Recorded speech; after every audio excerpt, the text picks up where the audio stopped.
everybody, thank you for joining me today. So I wanted to do a project using some more of the black watercolor paper, and I wanted to test it out with some older products that I still have tons of, which is these Prima water soluble oil pastels.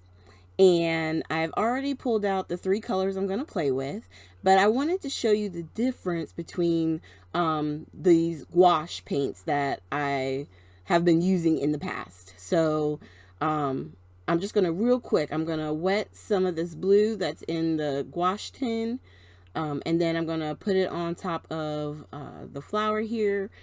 Now with gouache, it's a more opaque watercolor, whereas there are some that are, they kind of react like a traditional watercolor. You got to layer them up to get a darker color or get that color more vibrant, especially on this black watercolor paper. With some of the colors, like this blue, they're so opaque, you can put them on top and you can see how bright and vibrant it is. So I just put my brush in and I'm just brushing once, and look how thick that paint is. Whereas I'm going to draw here on the side a little bit of the blue from the oil pastel, and you see how light it is. Like, you have to grab it a few times in order to get that color to build up and then really stand out on the black watercolor paper. Now on white watercolor paper, it would probably stand out enough, you know what I mean? Because it's how the watercolor paper works. Because it's a dark color paper and it's wet, it just sort of like sucks the color in if it's too light, you know what I mean? So we're going to move everything out of the way, and I'm going to start by stamping the same flower. And before that, obviously treating it with the anti-static powder is my EK Success powder tool. And I'm putting a lot of powder down. I know it probably seems like a whole lot, but I hate when embossing powder sticks all over the paper. So that's why I use it a lot. And I'm showing you here my dirty Versamark pad and my brand new Versamark pad. So what I'm going to do is use the new one for my stamping, and the dirty one I'm going to use for when I want to heat emboss on like chipboard pieces and stuff like that.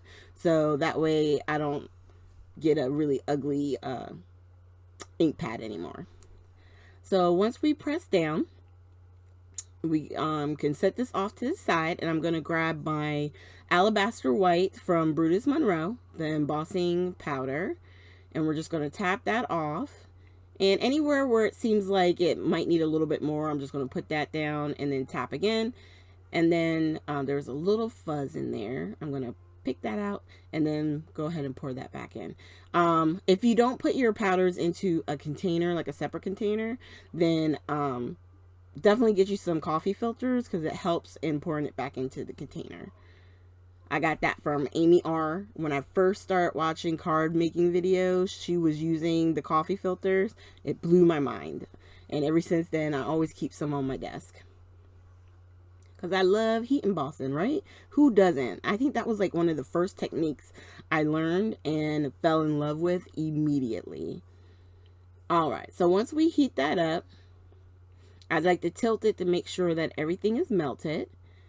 And then once it's melted, I'm going to grab my fiber cloth and just kind of rub it along the paper, trying to get up that powder. And even if you don't get all the powder up, just keep rubbing, because eventually it will come up. Sometimes I'll take a damp cloth, like just a little wet cloth, and kind of rub it across it, and then hit it with the heat tool. It'll dry and everything will be okay. So for our projects here, I'm going to go ahead and scribble down some green, and I'm using these new watercolor brushes I got these off of Amazon. It was a group of 6. You get 3 square and 3 round. So I'm just showing you the different sizes. They're decent size. It's kind of like a medium, a small, medium, and large version. And then the squares here are really big. You can see that. I don't even have to really put it behind my hands or anything. They're like huge. These would be good for doing like backgrounds and stuff like that, especially with your A2 size card, the 4 1/4 by 5 1/2. Yeah, especially if you don't want to have like a cup of water and all that other stuff. That's why I like the watercolor brushes. I'm like, perfect. But it does take some getting used to. And then I grabbed a Prima water brush, and it's very similar to these. The shape is similar. And I found it to be really good. The water does come out pretty quick. So you gotta play with your tools, because not all water brushes are the same, and depending on how hard you squeeze depends on how much water comes out. And if you're unsure or not comfortable with that, then just get a regular brush, dab it in the water, and go that route. But the only way to really get comfortable with the water brush pens is to use them, unfortunately. But I love them. I use them all the time. So I'm just laying down my different layers of color. And initially with this green, I did put down too much water when I squeezed. So you're going to see me at one point, I just got a hint of that color there. I'm going to dab up a little bit and then put some more of the green oil pastel, and then grab more actual pigment, more color than water, because my brush is wet enough that it can grab enough color. And then you just keep adding layers. So once I'm done with one section, I'll go over to another section that I've left, add some more color to that one, and by the time I'm done on the other side, I can go back and add some more color. And that's all you do. You just keep adding it, and eventually you can see the green is starting to stand out, and you just keep going until you get it to the vibrancy that you want.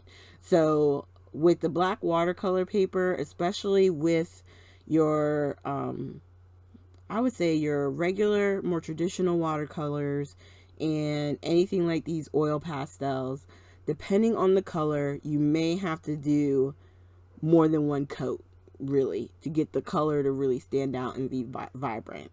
And then again, that all depends on the look that you're going for. And then one more time, darken up a little bit more. And I want to say this is probably the last pass that I do for this one before we go to the blue and the red. Yeah. And then there's your leaves. Super quick. And then I zoomed in so you guys could see me coloring the flower better, and didn't realize I left myself only a little bit of room over on the right on the Tim Holtz mat, the Ranger mat, for the glass mat to scribble on. So I was using like small amounts and just doing quick scribbles because I wanted you to see what I was grabbing off, how wet I was making it. And I really do try not to make it sopping wet, but you obviously got to activate it in order to get it onto the flower itself. Now, depending on the technique that you like, you can color straight to the flower with the, it's like a crayon. It looks like a crayon, so we'll call it the crayon for right now. And then drag the color out, or you can do it this way, and you can do it on a mat, create your own little like palette or whatever. I have used the inserts for my stamps. I've made extra ones and like kept them on the side, so that way if I needed a quick palette, I could just, grab the laminated piece of paper and use it as a mat, and it wipes right off, and you keep going and you can just keep reusing it. I know there's places like Altenew and places like that have their own version of a mat that you can get, and I want to say the Altenew one is pretty inexpensive. It's not horribly priced, so definitely check that out if you guys are looking to have like sort of a permanent palette that you can just use, wipe off, and keep going. And then in between those layers, if you want to get back to it but you feel like it's still too wet, do like I just did, hit it with the heat tool, and then start layering your colors back on again. And you can see the red is getting more and more vibrant as we go, as we layer that up more and more.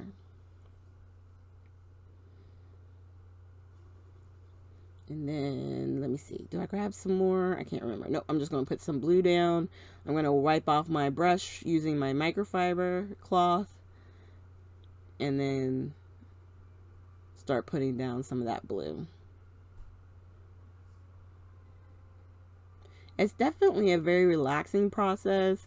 I try not to stress about it or, freak out about, it's not getting dark enough. Why isn't this looking the way that I want it? Just keep working those layers. That's what's most important. And don't give up and take your time. You'll be okay.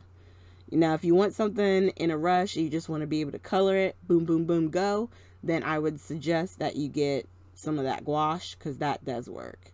And you can see here, I put some of that straight from the crayon and just drag the color out. That's another way you can use it. It does work. So depending on the image that you're coloring in, if it's nothing that's too small and detailed, then color right on the image if you want. And then you see I got the brainy idea to scribble on my glass mat. Hello, the whole thing is glass. Which helped me lay down more of the color that I wanted. Yep. It only takes a little bit of time, and then it all of a sudden will click in your head like, oh yeah, I can scribble over this whole mat. It's glass. And it'll be easy to clean up. So there's the blue. I'm going to put a little bit more down. Dry it, and then we're going to hit it again. And you just want to keep moving. Of course, I sped up this video, so that's why it looks like I'm like tossing it like crazy. But you want to keep it moving only because we don't want to burn the embossing powder. So just keep it moving. Don't leave it anywhere for too long. You're just trying to dry the paint. And it doesn't take much to dry it. And then do our next layer. And I was thinking maybe putting another color in the center of the flowers and trying to create a little bit of interest in the centers. And you'll see me. I'm gonna put a little bit of red in the center there, and try and create like a little just something different coming from that inside section. And it kind of worked, just showing you that you could, do that. But I wind up changing it because I didn't like necessarily how it was going. I think for me, I would like it either being yellow on the inside or maybe even doing like a solid white. That would have been better. And you could do that by just taking your like an Versamark marker and coloring in where the center of the flower is, and then just making it solid white. I could have done that. There's a lot of different options, but I'm just letting you know. You can put down another color on top of these colors, and then if you don't like it, just wet it up and kind of dab it up. That's what I do. So, of course, I dropped my glasses. We're going to push those out of the way in a second. But just to give you an idea, I grabbed one of the sentiments I have in a jar. So to finish out the card, you can just put a sentiment on it. I always like to do splatters. I was covering up some of that blue so that way it wasn't still peeking out. I just cleaned off that. The brush, I really like the brush. I used a lot of water out of it, but I liked it. I do not like that brown. We're going to throw that away. But I think I would use either the white or the black. At this time, I haven't made this into a card yet. But I did do some splatters, as you can see here, to kind of finish it out. And then when I'm ready, I'll cut it down, put it on a card front, and I'll have a wonderful card to be able to send out to someone. So thank you guys so much for joining me today. Right here, I'm going to have links to previous videos and my photo that pops up. Please click it and subscribe if you haven't already, and hit the little bell so you get notified whenever I'm uploading new videos. Thanks, you guys, and have a great day.